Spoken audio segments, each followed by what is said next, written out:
Hello, my friends, and welcome back to the podcast. Today is part one of a 3 episode series about fatigue, kind of like more the chronic fatigue that we experience sort of on a day to day basis that kind of drags on.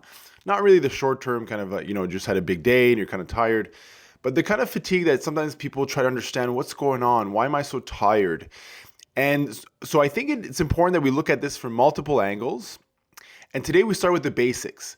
The basics in terms of what are the obvious things to check out when we're concerned that we're just kind of tired all the time and we sort of seem to be dragging our feet.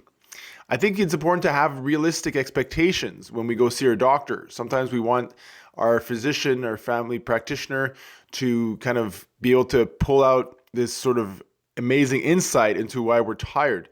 And sometimes that does happen and sometimes that doesn't. So today we're going to look at some of the basic things to rule out in terms of what could be contributing to fatigue. So if you go to your family doctor and you ask for blood work because you say you're tired, some of the important things that could be considered as contributing factors are, for example, basic anemia. Anemia meaning your red blood cells are a bit low in the typical count of how many red blood cells we have in our body. Or typically we also check the hemoglobin, what we discussed previously of a protein that carries oxygen throughout our body. There's multiple reasons why this can be low, and sometimes it's iron deficiency, which typically makes it more harder for our body to produce enough red blood cells. So low hemoglobin, low iron can certainly be contributing factors to fatigue. If that is identified, then obviously an iron supplement is a really good idea. Low vitamin B12 can also contribute to anemia. Therefore, oftentimes we check vitamin B12 and it can be low, and we recommend vitamin B12 supplementation, sometimes in the form of in an oral tablet on a day-to-day basis. 1,000 micrograms per day does the job. Or in more extreme cases, we do intramuscular injections once a month. So B12, iron, checking out the hemoglobin in general and the red blood cells is a good idea to see what's going on there. Other things like vitamin D levels. Vitamin D levels are usually not covered in Ontario by our public health system. Sometimes you have to pay a little money, 30, 35 bucks or something like that to get your vitamin D checked. I think it's a good idea in general. I've seen a ton of people with low vitamin D levels whenever I ask them if they're willing to pay to have it tested. Probably up to 40% of the times I test it, it actually is low. And vitamin D is very easy to correct with a bit of supplementation. If your level's low, 2,000 units a day is a good idea. That can also contribute to fatigue is a low vitamin D level. And we talked about magnesium a few episodes ago. Magnesium is really tricky. Even if you check in the blood, we check serum levels, not intracellular levels, where a lot of the action for magnesium occurs. So in this case, if we're tired, it's sometimes a good idea just to try to be on magnesium for 2 months and see if it supports our well-being in terms of having more energy. And then obviously there's a few more things. For example, the thyroid, if you have a thyroid issue, especially low thyroid, but also high thyroid can actually contribute to fatigue. But checking your thyroid level is also usually a good idea. There are some times that we can check more specific tests, like other B vitamins, like B6, B3. I mean, I'm on the fence whether that's a good idea, whether it's a huge factor. Things like folic acid, there's tons of folic acid in our diet and the breads that we eat. It's very rare to find somebody with low folic acid.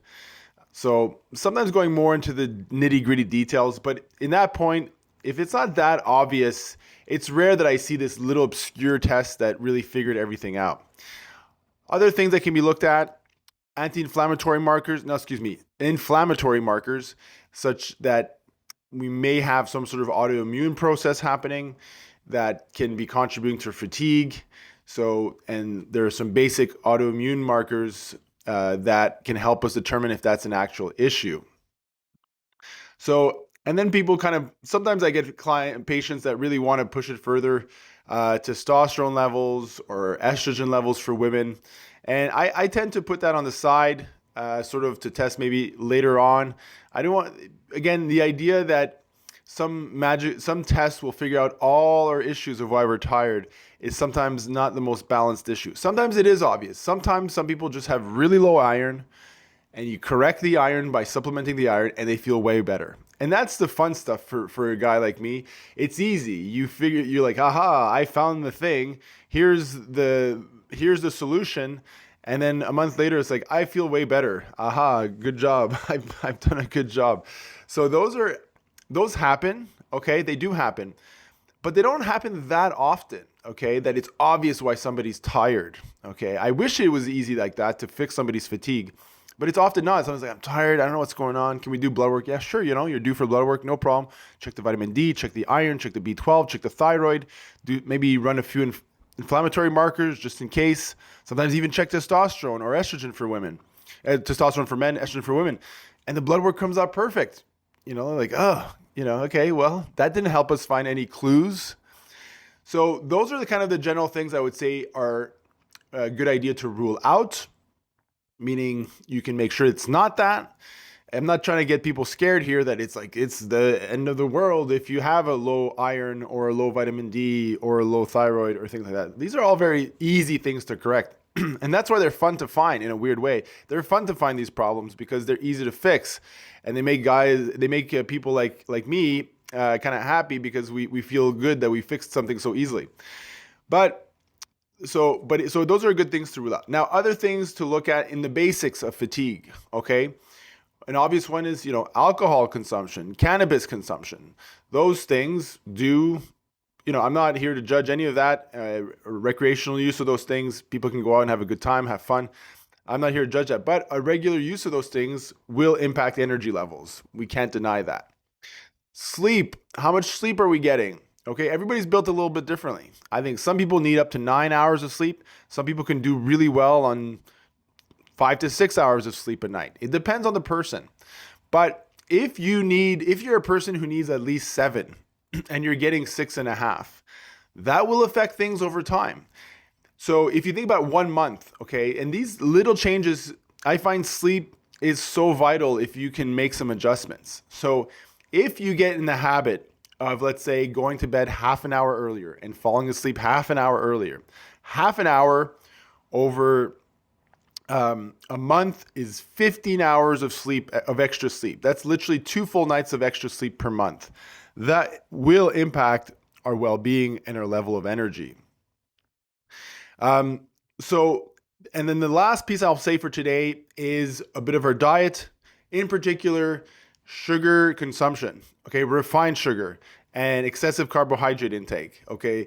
A lot of sugar, a lot of carbohydrates, I think can have a role in creating fatigue. A lot of these things online are talking about like candida overgrowth, like fungus overgrowth, which I do think there's something to that. We can maybe do an episode about that, but I mean, how do you deal with it is the question. And really you deal with it by cutting out refined sugar and reducing carbohydrates. So there's not really these magic bullets for candida overgrowth, which is kind of a bit of a hype a little bit, but there is something to that. And basically cutting out refined sugar, if we're having a lot of it on a daily basis, a lot of carbohydrates can contribute to improving our energy levels. The last thing is also caffeine intake.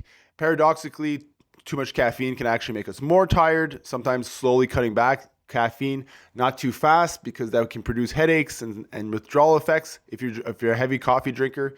But sort of hitting those adrenal glands many times a day, if you drink coffee all day, certainly probably doesn't help energy levels. So I'm a bit of a coffee drinker. I'm not saying coffee's bad, but keeping it to a moderate level, 1 or 2 cups a day, I think is helpful for overall energy levels. So those are the basics in terms of obvious physical things we should look at if we're fatigued, if we're tired, the basics of ongoing fatigue that we want to check out. Next episode, we'll look at a different angle on why we might be always tired. Thank you. Have a good day, folks. We'll see you next time.